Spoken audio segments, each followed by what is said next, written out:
Hi, everyone. Welcome back to the Viking Academy podcast. I'm your host, Eric Solbakken, and today we have Beau Atkins on the podcast. Man, Beau and I met through a business coaching program, and he taught me something about personal development, a framework and a structure that I really wanted to explore and share with you on this podcast. Now, he's a lawyer, he's an entrepreneur, but he's a lifelong learner.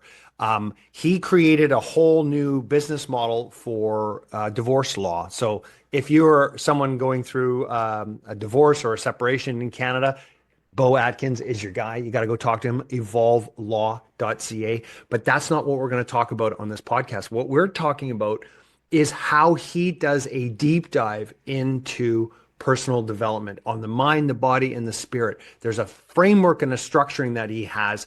And I learned a lot myself from this podcast. I realized that I need to put more systems in place because my willpower doesn't always work when it comes to exploring. It's an incredible journey that you can take. And what we find throughout this podcast is that it really comes down to you. It's about what works for you. And you can only find out what works for you if you actually investigate it, if you actually explore it. And so that's what Beau and I talked about on this podcast. So I'm looking forward to you listening and watching. Definitely watch it, by the way. You'll see this crazy bastard did the whole podcast walking in the winter in Saskatchewan. It's fucking cold over there, but he did it anyways. Anyways, there you go. Let's go explore.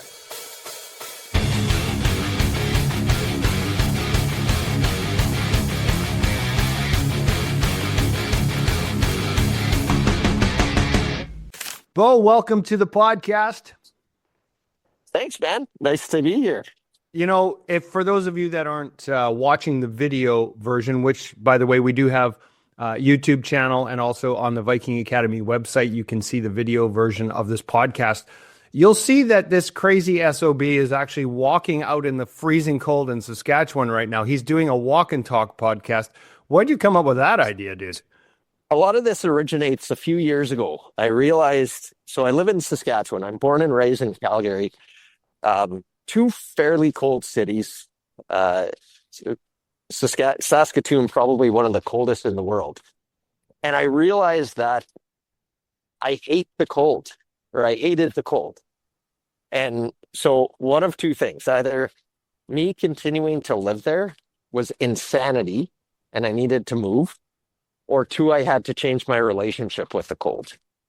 So about 2 years ago, I started exploring things like ice baths. I found Wim Hof and realized that a lot of it was inside my mind. And through that process, now I embrace outdoor walks. I embrace jumping into the frozen, whether I'm jumping into a cold tub or an ice bath or best yet, the ocean during the winter months. There's not a lot of ocean there in Saskatchewan, but you come over to BC, man, there's a lot of freezing cold water here. Yeah, no, I've done that. I think the longest I did was 30 minutes in late October at Kitts Beach in Vancouver. That had me frozen for about 2 hours. Yeah, there's a question for you. So here's the thing that I wanted to get into on this podcast is that, you know, when you and I met, we met through Strategic Coach. We're both entrepreneurs. You've got your law firm. I'm coaching with the accounting firm. We've got a lot of similarities. We're trying to change the professions. But the thing that really struck me was the way that you approached your personal exploration of yourself, right? When we're talking about the mind, body, and spirit and how you're approaching that. You just said you changed your relationship with the cold. Like you said, okay, I got to change this. So you're actually leaning right into the shit. Like you're going straight at it. What made you decide to be that way? Were you like that always as a kid or like growing up, or is this something that just you've developed? I know I've always been optimistic and more positive in my faith. But I think a lot of the tools, a lot of them are ones that I got from Strategic Coach. So you look at you'll know the proper term, the age expander or Lifetime expander. Yeah. lifetime extender. Yeah. Yeah. Where essentially you just work your way up and all of a sudden you've got people who are desiring to live till 200 years old. Um, it's just a change in mindset, that shift in mindset. And I realized I could probably do that with almost every aspect of my life. So this was something you actually learned to do later on in life. This wasn't, you had a good attitude, but you didn't necessarily know how to apply a change in attitude to something that needed to be changed. I hated the cold for almost 40 years. And really for the first 20 years, you don't have a choice, right? Your economics limit you, the fact that you're dependent on your parents, you're limited to where you live. But everyone still bitches and moans about the cold. And it's tiring. It got exhausting for me to look outside and say, oh, another cold day. Guess I'll stay inside. And so that wasn't serving me anymore. And so just by that mindset shift, I mean, it's given me back 9 months. Our winters in Saskatchewan are long. So if you don't like the cold, not many options other than drowning your sorrows inside. Yeah, well, I'll tell you one thing that I can guarantee that the Solbakken family is probably never moving somewhere cold like that because my wife hates the cold. I'm full Viking, right? I'll go jump in the ocean.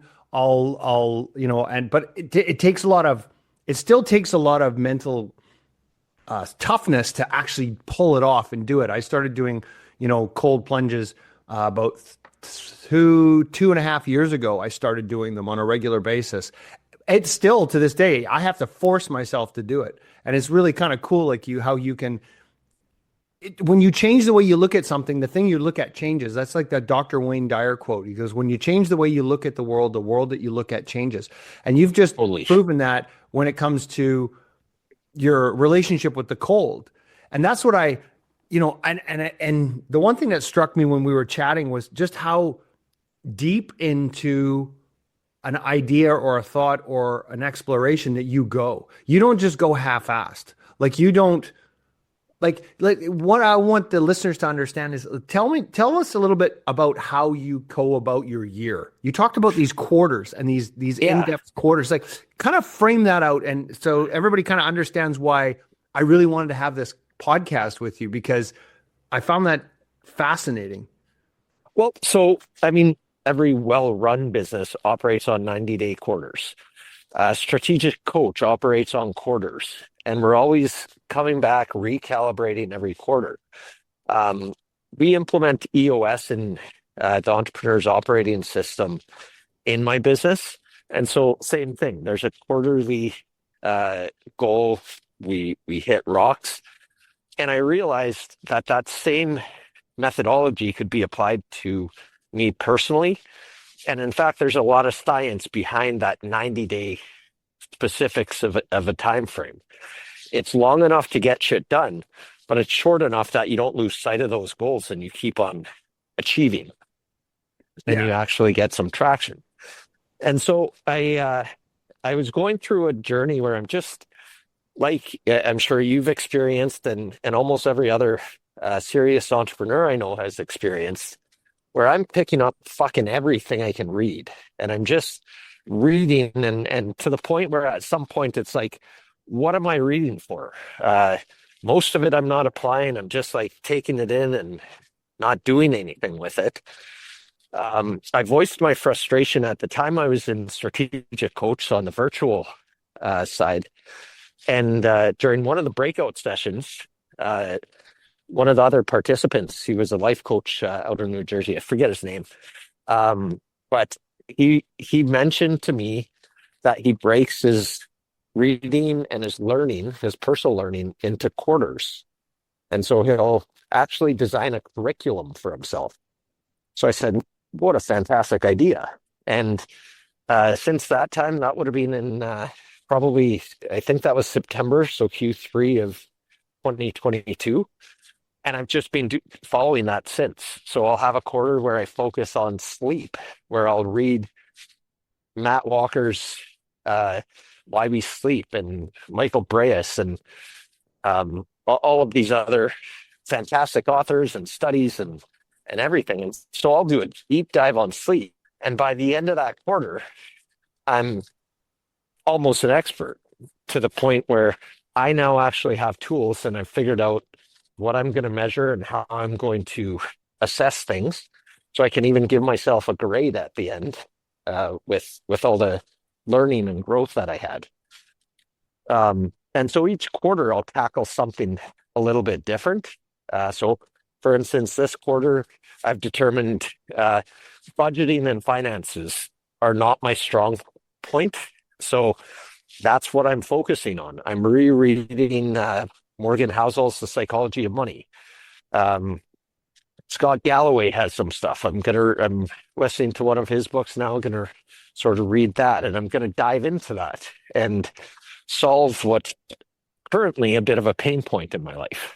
So when you do these quarters, you when I set up a quarter for the business, I have like three goals. I always set up three, maximum three. Three is the maximum because there's a magic in threes.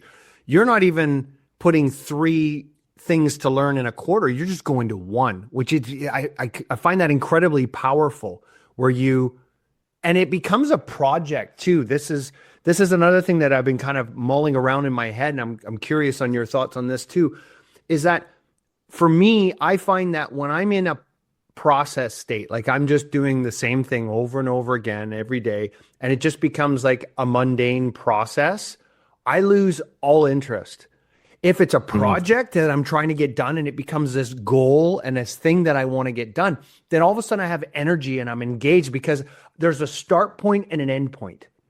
It's like there's a start point and an end point. Like thinking about my life and going, hey, I've only got how many ever years left. All of a sudden, like when my wife and I talked about my daughter Isla, she's 12.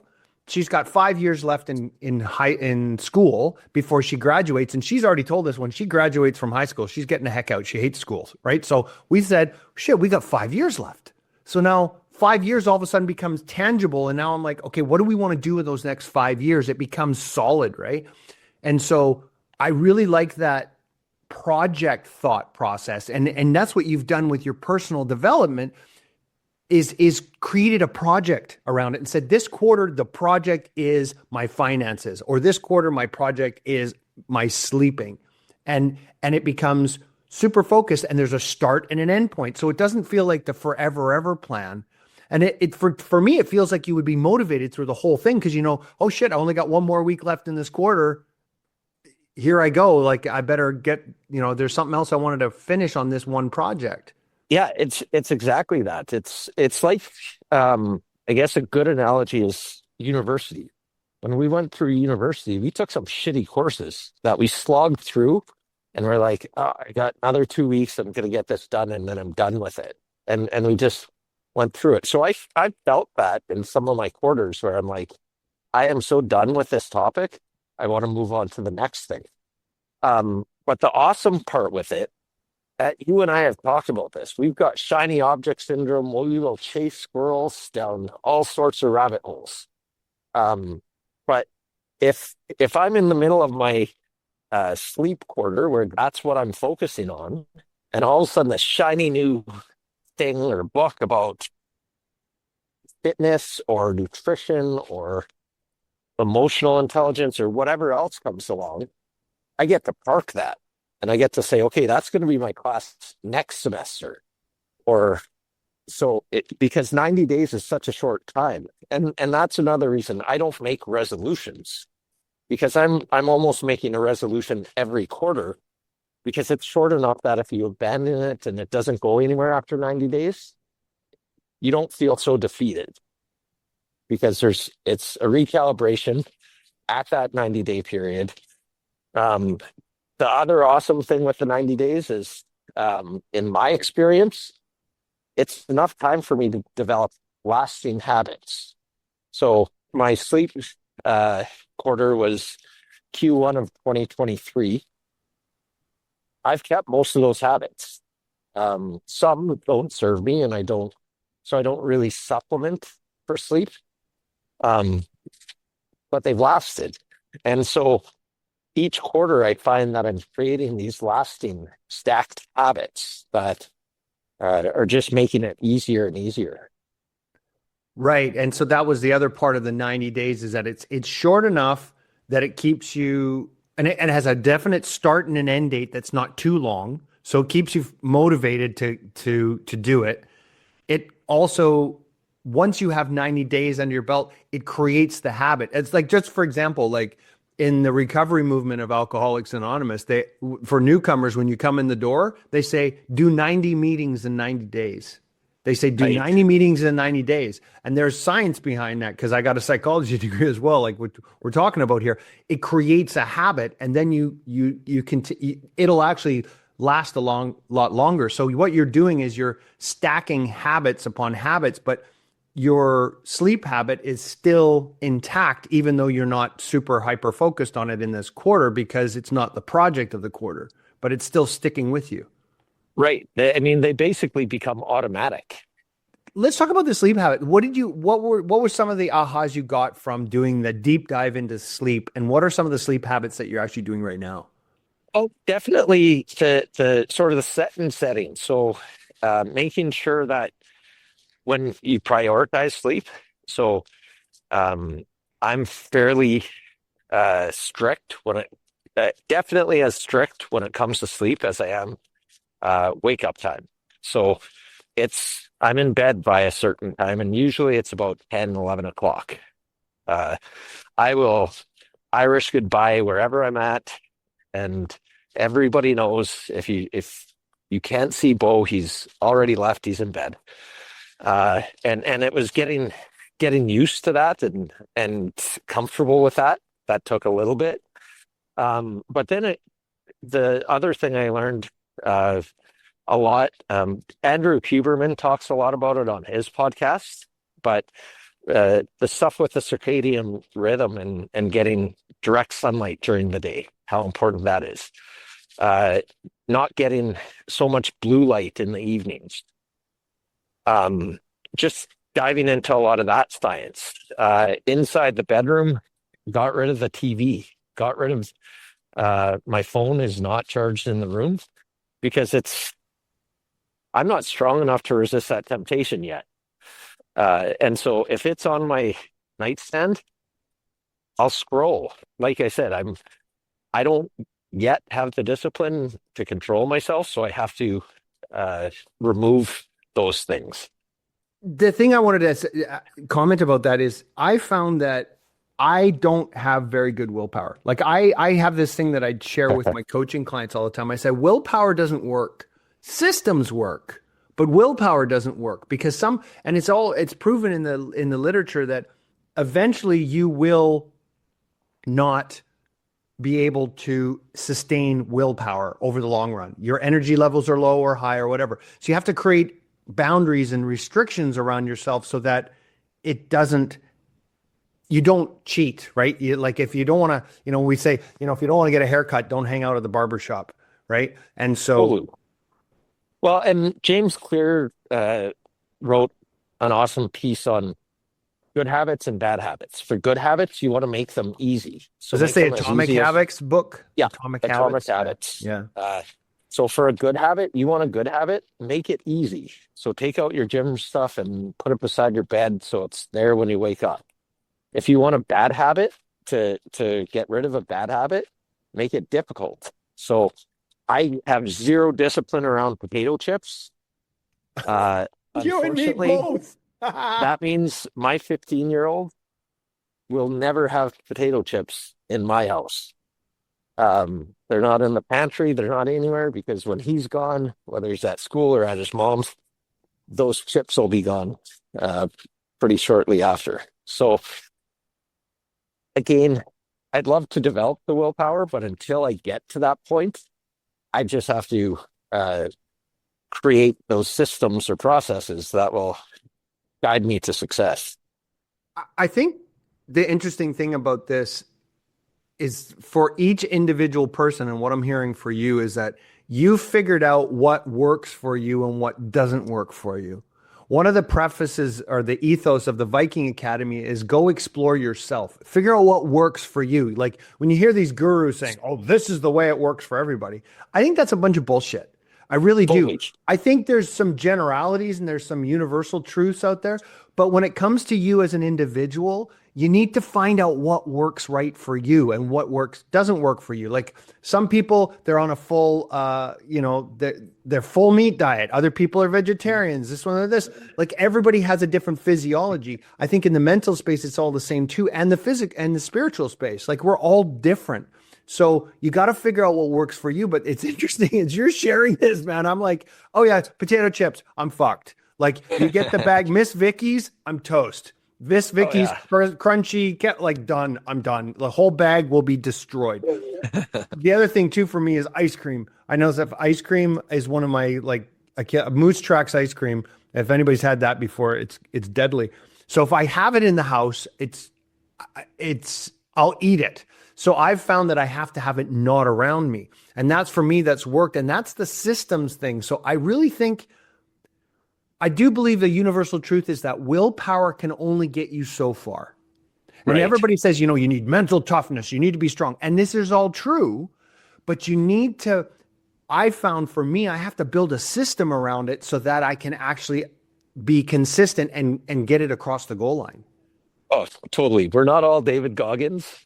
I don't have that sort of the fortitude to power through it. So Oh yeah, and that's the thing is we get pumped up, especially on social media. It's always about you gotta have more willpower. You gotta go strong, go hard, go hard, go hard. Ah. I don't know about you, man, but eventually I get tired and I gotta have a nap, right? Like I need downtime, and I found, especially for my willpower, unless it's fascinating and motivating to me, I won't do it. And that's why I love how you've set up these 90-day, these quarterly goal settings and these projects for yourself. Because it's all the things we just talked about. It's a good time frame. It creates the habit, keeps you fascinated, motivated, keeps distractions away. Because it's like all of a sudden a new idea or shiny red thing comes in, you're not looking at it. So tell me, what are the quarters? Can you outline what you've done in some of your quarters? I don't know if you can remember all of them. yeah, But yeah. yeah. So a lot of times, one thing that I've found really helps me. Stephen Covey's author of the 7 Habits of Highly Effective People. His 7th habit is to sharpen the saw. And essentially there's that old I think it's attributed to Abraham Lincoln. If you give me 6 hours to cut down a tree, I'll spend the first 4 hours sharpening the axe. And so I'm typically looking to start a year with something that's going to improve my focus and ability to hit my goals in future quarters. So every Q1, I'll usually pick up a habit book. There's Charles Duhigg's The Power of Habit. There's Atomic Habits we spoke about. I'm going to read BJ Fogg's Tiny Habits this quarter. And it just gives some of that foundation on tips and tricks I can do to make sure it sticks. But some of the things I've worked on for one quarter, I'm a divorce attorney, and I wanted to populate a library for my clients who are going through separation on all these books that can help them through their process. Now, on a personal note, at the time I was going through separation with a girl I was with for about 3 years. And so I was like, sort of smiling through tears that I'm doing this for the good of my clients, but it was had a secondary benefit of helping me process it as well. And so that was one. I read somewhere. So a lot of times I'll read something in a book or see something at a conference, and I'll say, that's going to be my focus for next quarter. So AI was a focus of a quarter. Just exploring the history and everything behind that. I saw some sessions on psychedelics, which fascinated me, just the opening of neural pathways and all of those, the things that can open for creativity. So I'm like, that sounds like something cool to dive into. So I started reading everything I could uh, about psychedelics from Albert Hoffman, who discovered LSD. He wrote a book called LSD, My Problem Child. Stanislav Grof, sort of, there's a whole host of um, a ton of resources you can explore into that. Um, Emotional intelligence, that was a big one. Uh, I'd heard of Daniel Goleman's book called Emotional Intelligence, but I never really appreciated how significant it is. Pat Lencioni, who wrote The Five Dysfunctions of a Team, uh, and he's one of the authors that Gino Wickman's Traction is based on, a lot of his concepts. And so you see them through Strategic Coach as well. What was that guy's name again in the book? Patrick Lencioni. Patrick Lencioni. Yeah, he also wrote a book called The Advantage. And in The Advantage, although I don't think he specifically discusses emotional intelligence, maybe he does, but that seemed to be the crux of it. He's saying how significant of a difference it can make if the leaders of organizations have emotional intelligence. And one of the things I discovered is, whereas IQ is generally considered to be fairly static, it doesn't change that much. There's not much you can do to enhance it, although I don't know if I believe that. They do say changing your emotional intelligence is easy. It's just, again, developing certain habits. One of those habits is increasing your emotional granularity. So increasing the words you use to everyone's seeing that emotion wheel, showing that you've got sad, happy, mad, sort of the add words in the middle, which are like the basic elementary emotion words.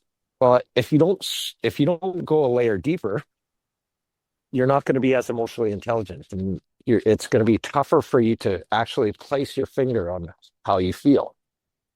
And so I found that was a super influential quarter for me and very beneficial to how I am, not only as a leader in my company, but as a father, as a friend, as a human. And so a lot of it's just when you dial in with that focus, I find for myself, I get so much more out of it. That's awesome. So I was just writing these down. So every Q1 you start with, like, you focus on habit, like something to do with habit, basically. That would be sort of the minor.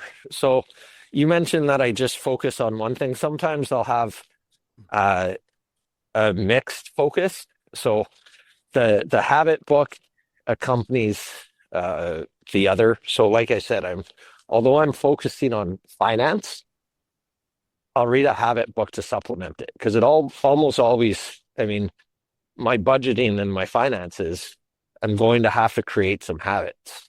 Right. So that foundational research and information will likely be invaluable. You said something at the beginning of this, which I think is really poignant. It needs to be really stressed on here. After spending a quarter going deep into one subject, you're almost like an expert in it, because that's the one thing I've found for, the 10,000 hour rule. Like, if you really want to know something, you got to spend 10,000 hours on it.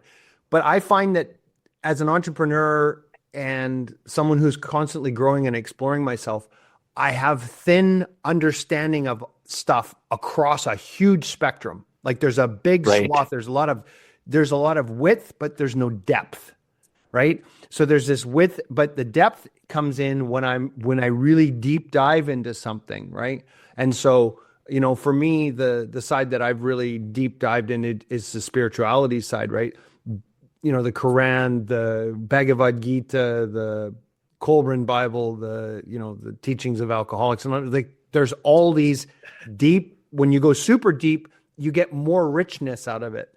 But it's having the structure in place, which is what you've done. is creating a structure so that you don't have to rely on your willpower to have you go deep on a subject. You said, no, this quarter, I'm going deep on this. And so you just do it and you go deep. And by the time you're finished the project, you have a very deep understanding of that. Not only a mental understanding is that you've actually gone and applied it. And that's the other thing I found really cool when we were first talking about it. You said, I've gone deep into reading about all microdosing and psilocybin and all this stuff, but you're actually practicing it too. Totally. Yeah. Yeah. And a lot of times it's trying to figure out how can I apply some of these lessons? How can I sort of experiment on myself for some of this stuff? So the sleep quarter was a perfect example of that. Is as I'd learned something, I'd try it. Some things worked, some things didn't. Uh, and so I just kept what did and sort of parked whatever didn't. But it's yeah, it's just been super helpful for me.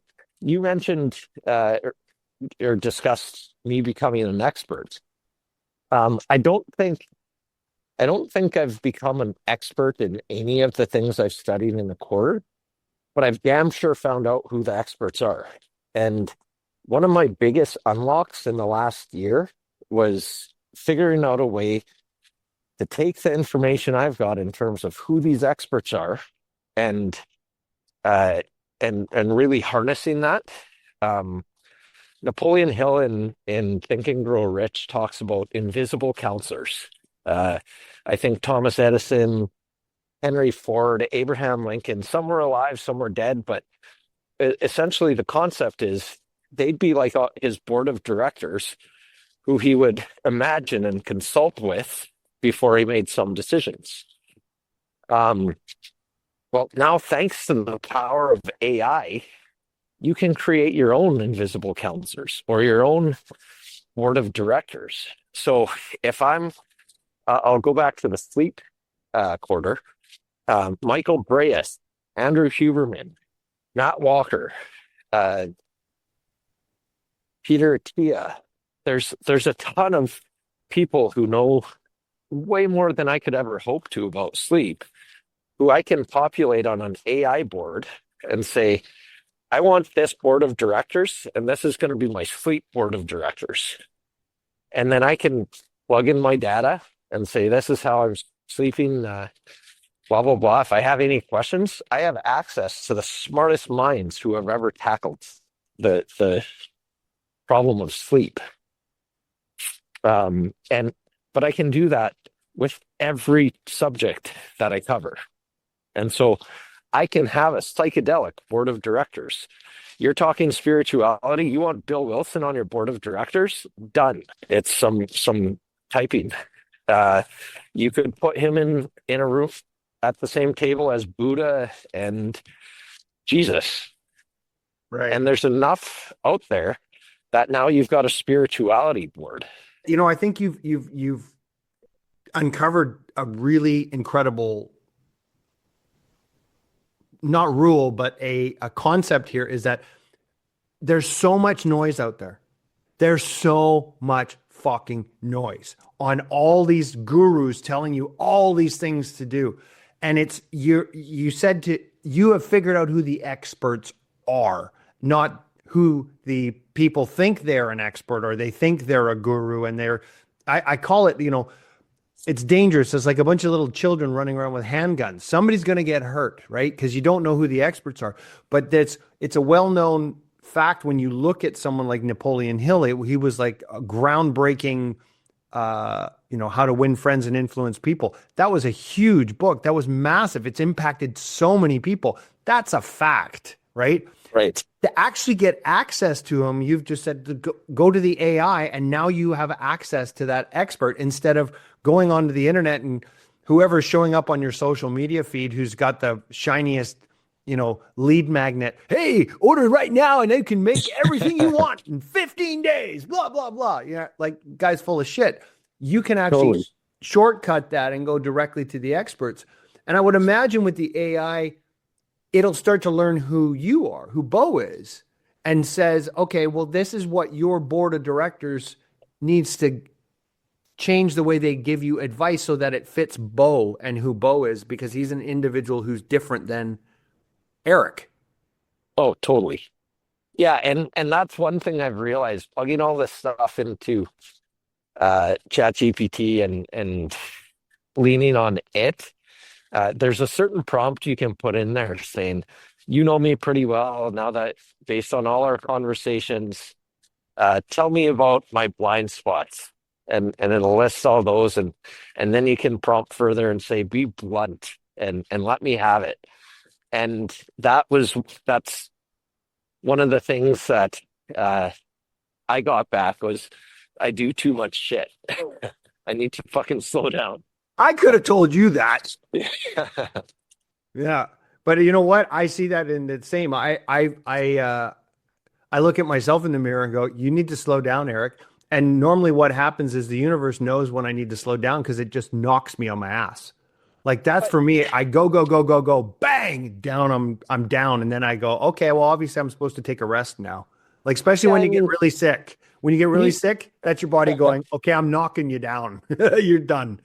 but I think that's one thing it doesn't see is it doesn't see that the work that we put in. So if we are doing things like whether it's yoga or breath work or float tanks or any of those things to sort of rejuvenate. I found a lot of those things to be really helpful. Um, I've been doing this thing in August where just like I do for most things, I'll go on a deep fucking dive. So last August, and it just happens to be a month that I don't have a lot going on in terms of conferences and I'm in the city. So last last year I did about 60 hours in a float tank, the sensory deprivation chamber. My longest consecutive was about 5.5 hours. Um, but it was like a lot. And then this year I did the same amount of time just practicing yoga. So the most I did 5 classes in a day, but it was about 60 hours of yoga by the time the month was over. And I dived deep into it and uh I feel like I'm getting a year's worth of sort of the restoration. A year worth of benefit after doing 1 month of deep dive. And I usually continue it, not at that obsessive amount. But it's really gotten me into it, and then I create a habit from there. What I really picked up from you on our conversations and what I'm picking up from right now is this: you've got an energy that pulls you into those things.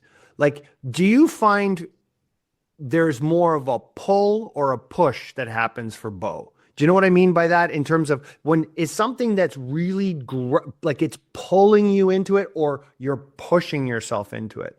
Like where is it there for you? I think it becomes a bit of both.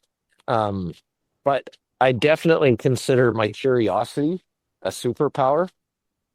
Because if I'm curious about something and I become engaged, then it's like cyclical. You won't stop me. I will uh obsessively push in that direction.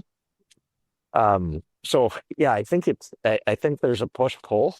Um, and a lot of that's the systems that are created, the habits that I formed.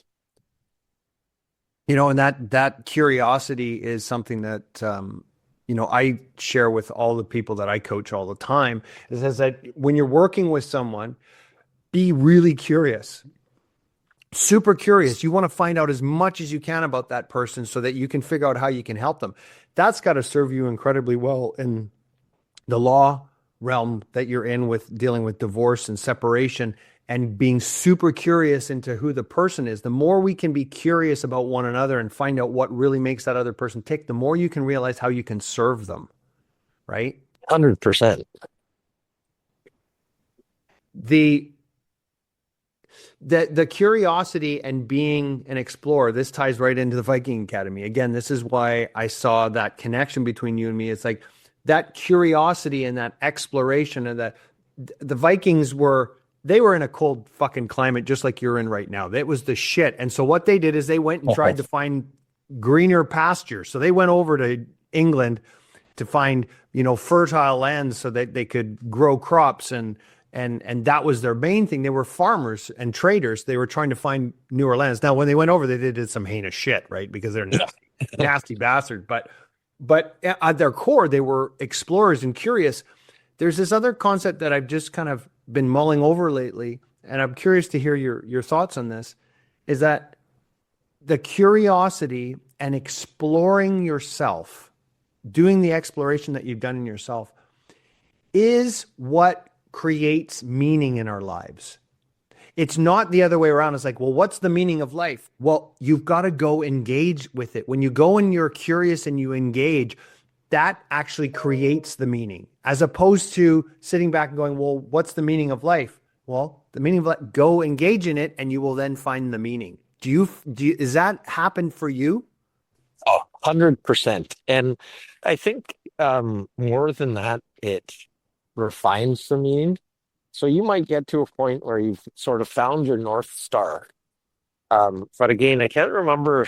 It was definitely a Dan Sullivan book where he talks about having different like points that you try to, if you're just looking, I think it might have been Gap in the Game, where he's talking about different checkpoints along the way. Well, when you're doing this, you see your North Star, so you're going in that direction. But sometimes you get off path, and it can really help to refine what those goals and what that purpose is. And I've definitely found through the work that I've done, I've been able to really refine what my purpose is. It's almost like we need, I've said this before, humans are the only species on the planet that don't know why they're here. We're the only species on the planet. Everything else doesn't have a problem. The birds are doing the birds thing. The dogs are being dogs. They're licking their balls, right? And the deer are just being deer. And they're all the trees that I'm looking in the background. They are just doing what they do. Humans are the only species on the entire planet that doesn't know why we're here. And that becomes the exciting part. That becomes part of the adventure. That becomes the excitement. Is like, what is it? We don't fucking know. And anybody who stands there and goes, I know the meaning of life. Yeah, well, they're full of shit, because there's been yet to be anybody that really has figured it out. That's where the fun comes in. That's where the excitement, that's where the energy is go explore. Go be curious.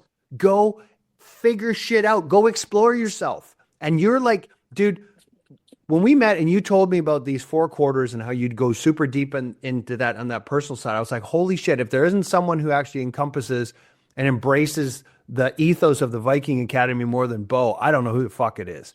Dude, I'm so excited about this, because I'm going to readjust. We're recording this January 2nd. And so there's the next quarter, man. I'm going to come up with a plan here and say, okay, what am I going to deep dive into for this quarter personally? Because I've already got my business goal quarters figured out. I already know that. But the personal stuff, man, you've got me thinking now. I'm going to do that. Well, and the cool thing, I know you were mentioning you're on EOS as well, right? Yeah. The cool thing with that is you can even create your own L10. So I'll have a personal L10 where I look like a crazy person in my office on a Saturday. Nobody's there. So I'm there on Saturday talking to myself, talking about the segues, talking about the to-dos I set up, talking about my rocks, and going through that process, keeping the scorecard updated. And so Gino Wickman wrote Traction for businesses, but I'm of a view it can apply to absolutely everybody, and especially on that personal side. Yeah, and for those of you who don't know exactly what we're talking about, it sounds like Beau and I are talking in tongues here.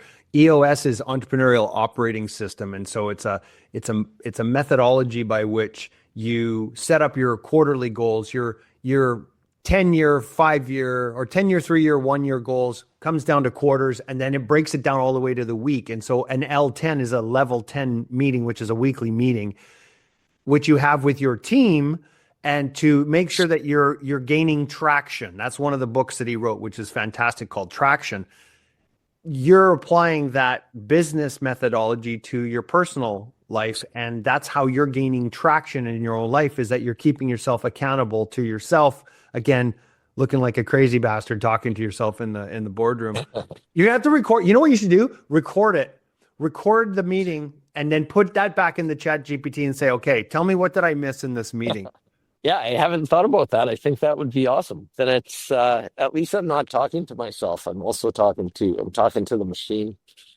Well, I call it the committee of assholes, me, myself, and I. I got to be pretty careful about that. I got to make sure I'm bouncing it off of other people. Well, this is what I love about this, Beau, is that you and I were on the same wavelength in terms of exploration and being curious. You've taken it to a whole new level, dude. You've inspired me to up my game. So, for those listeners out there, I want you to think about this, is that, setting up goals for yourself is great, but if you can limit the time frame to say, here's the start point, here's the end date, here's what I'm going to get done. Limitation is your friend. And Beau is the example of that, taking that limitation, saying, this quarter, I'm going to just go deep on this one thing. And by the smile on your face, even though you're outside in the fucking cold, which you hate, it's showing that it works. Yeah, and I think there's an important point that can't be missed, is not to compare yourself to anybody else. Like, nobody should be comparing themselves to how I do things, because it works for me. It might not work for somebody else. The best thing I've found about these, whether it's my quarterly curriculum or the level 10 meetings that I have with myself, is my comparison is always with myself yesterday. I'm not looking at anybody else. That's, for me, a quick way to drive myself insane. So it's always just comparing myself quarter after quarter, week after week. Because it's your life, nobody else's. Dude, I don't think there's a better spot to end the podcast right there. Thank you so much. Awesome. No, this was great. Thanks for having me. Okay, Vikings, go explore.